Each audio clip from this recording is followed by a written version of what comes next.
Ndjenja e të fikët në ambiente të nxehta apo të ngarkuara me njerëz përfaqëson një përgjigje të sofistikuar fiziologjike që trupi njerëzor aktivizon kur ballafaqohet me kushte mjedisore të sfidshme.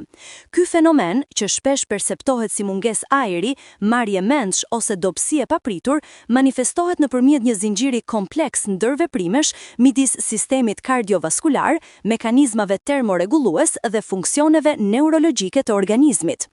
Të kuptuarit e shkaqeve të kësaj gjendjeje kërkon një analizë të hollësishme të mënyrës se si trupi i njeriut përpunon dhe reagon ndaj stimujve të jashtëm si temperatura e lartë, lagështia, dendësia e njeriut dhe cilësia e ajrit. Kur individi hyn në një ambient të nxehtë, organizmi aktivizon menjëherë mekanizmat e termoregullimit për të ftohur trupin. Gjëndra djersitëse të shpërndara në të gjithë sipërfaqen e lëkurës sekreton ujë dhe elektrolite që avullojnë dhe çlirojnë nxehtësi.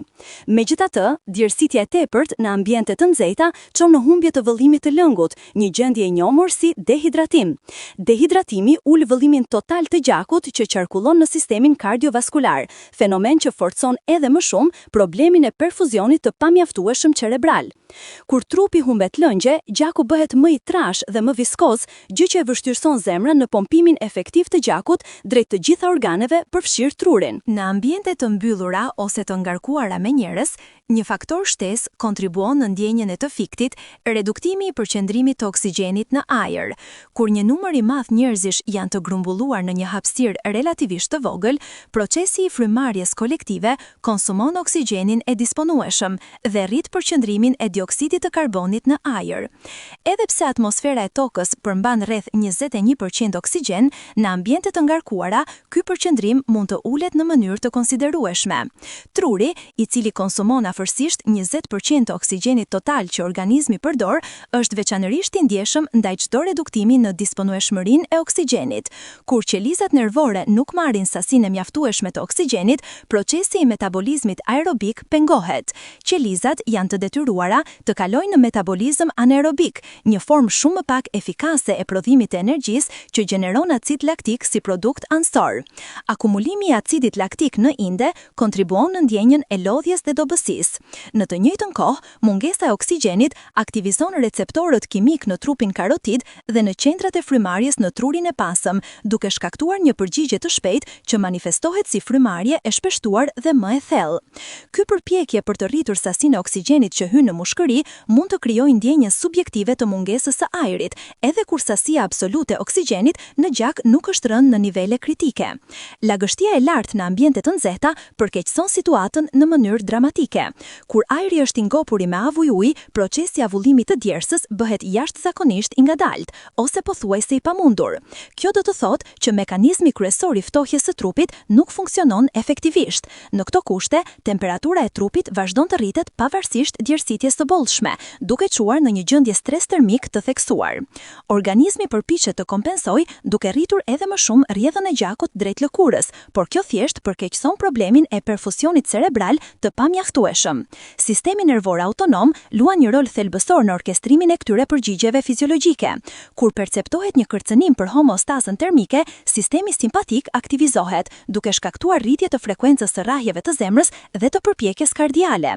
Megjithatë, në kushte të vazhdueshme stresi termik, kjo përgjigje kompensuese mund të jetë e pamjaftueshme. Në disa individ, veçanërisht ata me predispozit për hipotension ortostatik ose me probleme të rregullimit vaskular, kalimi nga pozicioni ulur në pozicionin në kënd në një ambient të nxehtë mund të shkaktojë një rënje të menjëhershme të presionit të gjakut, fenomen i njohur si sinkop vasovagal ose të fikët. Presioni i gjakut sistemohet nga ekuilibri delikat midis rezistencës vaskulare periferike dhe vëllimit të gjakut që qarkullon. Kur enët e gjakut në lëkurë zgjerohen për të lehtësuar humbjen e nxehtësisë, rezistenca vaskulare periferike zvogëlohet. Në të njëjtën kohë, nëse individi është i dehidruar ose ka humbur lëngje nëpërmjet djersitjes, vëllimi i gjakut reduktohet. Kombinimi i këtyre dy faktorëve mund të çojë në një rënje të shpejtë të presionit të gjakit, veçanërisht në pozicionin vertikal, ku graviteti vepron duke grumbulluar gjakun në ekstremitetet e poshtme. Kur presioni i perfuzionit cerebral bie në një prak kritik, truri nuk merr mjaftueshëm oksigjen dhe glukozë dhe individi përjeton simptoma të presinkopës, marrje mendsh, errësirë në shikim, tinëllima në vesh dhe dobësi të skajshme. Faktori psikologjik nuk duhet lënë anash në analizimin e kësaj përvoje. Ndjenja e mbylljes, perceptimi e hapësirës së kufizuar dhe prania e një mase të madhe njerëzish mund të shkaktojë një përqyqje anksioze tek individ të caktuar, veçanërisht tek ata që vuajnë nga klaustrofobia ose nga çrregullimet e ankthit. Ankthi aktivizon sistemin simpatik adrenal, duke çliro hormonet e stresit si adrenalina dhe kortizoli. Këto hormone shkaktojnë një rritje të frekuencës së rrahjeve të zemrës, të presionit të gjakut dhe të frekuencës së frymëmarrjes. Megjithatë, në një ambient tashmë të stresshëm nga pikpamja termike, kjo përgjigje shtesë mund të mbingarkojë sistemin kardiovaskular dhe të përkeqësojë simptomat e të fiketit. Hiperventilimi, një përgjigje e zakonshme ndaj ankthit, krijon një problem tjetër fiziologjik. Kur individi frymëmarr shumë shpejt dhe thellë, eliminimi i dioksidit të karbonit nga gjaku rritet në mënyrë të tepruar, duke çuar në një gjendje të njohur si alkalozë respiratore. Ulja e nivelit të dioksidit të karbonit në gjak shkakton ngushtim të enëve të gjakut cerebrale, fenomen i njohur si vazokonstriksion cerebral. Ky vazokonstriksion redukton edhe më shumë rrjedhën e gjakut në tru, duke përkeqësuar simptomat e marrjes mendsh dhe të fiketit. Prandaj, perceptimi mungesës së ajrit mund të krijojë një cikël vicioz. Ankthi çon në hiperventilim, hiperventilimi redukton perfuzionin cerebral dhe reduktimi i perfuzionit përkeqëson ndjenjën e mungesës së ajrit dhe frikën. Cilësia e ajrit në ambiente të mbyllura dhe të ngarkuara përfshin jo vetëm përqendrimin e oksigjenit dhe të dioksidit të karbonit, por edhe praninë e kontaminuesve të tjerë. Në hapësira ku ventilimi është i pamjaftueshëm, mund të akumulohen lëndë të ndryshme organike të paqëndrueshme që lëshohen nga frymëmarrja njerëzore, parfumet, kozmetikët dhe materialet e ndërtimit. Disa prej këtyre substancave mund të kenë efekte irrituese në mukozën e rrugëve të frymëmarrjes ose të shkaktojnë përgjigje të lehta alergjike, duke kontribuar në ndjenjën subjektive të vështirësisë në frymëmarrje. Edhe pse këto efekte zakonisht nuk janë të rrezikshme për shumicën e individëve, ato mund të jenë veçanërisht të shqetësuese për persona me astmë, alergji ose çrregullime të tjera të sistemit respirator. Individët me kushte të caktuara mjekësore janë më të prirur për të përjetuar të fikët në ambiente të nxehta.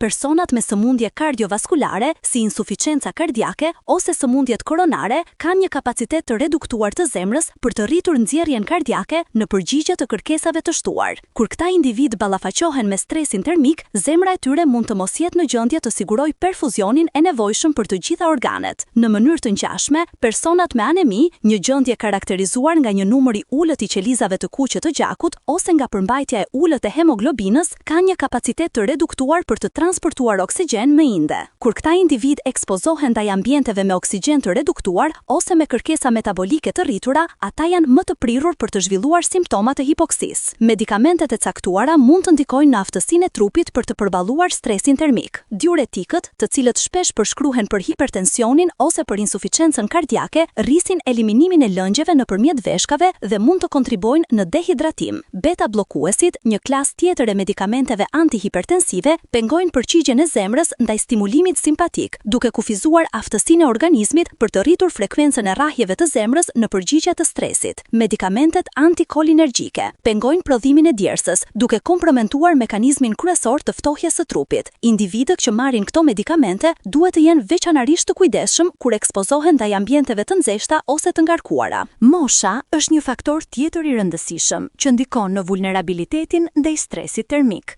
Të moshuarit kanë një kapacitet të reduktuar për të perceptuar ndryshimet në temperaturë dhe për të aktivizuar përgjigjet termoregulluese të përshtatshme. Funksioni i gjendrave djersitese zvogëlohet me moshën dhe elasticiteti i enëve të gjakut reduktohet, duke kufizuar aftësinë për vazodilatacion efektiv. Në të njëjtën kohë, shumë të moshuar kanë sëmundje kronike dhe marrin medikamente që ndikojnë në termoregullimin. Fëmijët e vegjël, nga ana tjetër, kanë një raport më të lartë sipërfaqe vëllim, që do të thotë se ata fitojnë nxehtësi më shpejt nga mjedisi i jashtëm, por kanë një kapacitet më të kufizuar për të prodhuar djersë, krahasuar me të rriturit. Adaptimi ndaj nxehtësisë është një proces gradualisht që ndodh kur individi ekspozohet në mënyrë të përsëritur ndaj ambienteve të nxehta. Gjatë një periudhe disa ditësh deri në 2 javësh, organizmi zhvillon një seri përshtatjesh fiziologjike që përmirësojnë tolerancën termike. Këto përshtatje përfshin rritjen e vëllimit të plazmës së gjakut, uljen e pragut të temperaturës në të cilin fillon djersitja, rritjen e kapacitetit të gjendrave djersitese për të prodhuar djers dhe përmirësimin e efikacitetit të rregullimit kardiovaskular. Individët që jetojnë në rajone me klimë të nxehtë ose që punojnë rregullisht në ambiente të nxehta, zakonisht kanë një tolerancë më të lartë termike krahasuar me ata që rrallë ekspozohen ndaj temperaturave të larta. Megjithatë, edhe individët e adaptuar mund të përjetojnë simptomat të fiketit nëse kushtet e ambientit tejkalojnë kapacitetin e tyre kompenzues.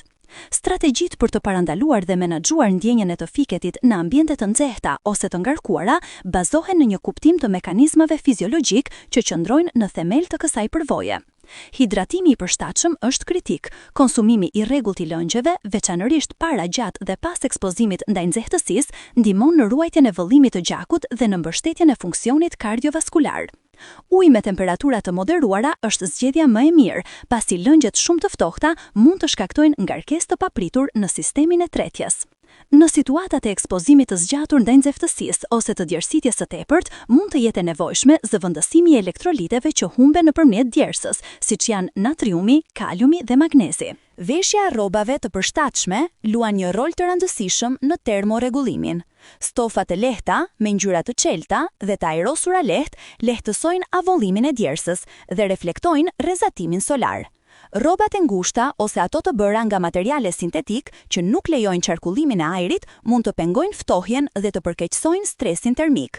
Në ambiente të brendshme të ngarkuara, heqja e shtresave të tepërta të veshjeve mund të ndihmojë në uljen e temperaturës së trupit. Pozicionimi i trupit gjithashtu ka rëndësim. Nëse individi fillon të përjetojë simptoma të presinkopës, ulësimi menjëherë dhe vendosja e kokës midis gjunjëve ose shtrirja në pozicionin horizontal me këmbët e ngritura mund të ndihmojë në rritjen e rrjedhës së gjakut drejt trurit. Ky pozicionim eliminon efektin e gravitetit që kontribon në grumbullimin e gjakut në ekstremitetet e poshtme. Lëvizjet e ngadalta dhe të kontrolluara gjatë ngritjes nga pozicioni ulur ose shtrir në pozicionin në këmbë mund të parandalojnë rënjen e papritur të presionit të gjakut.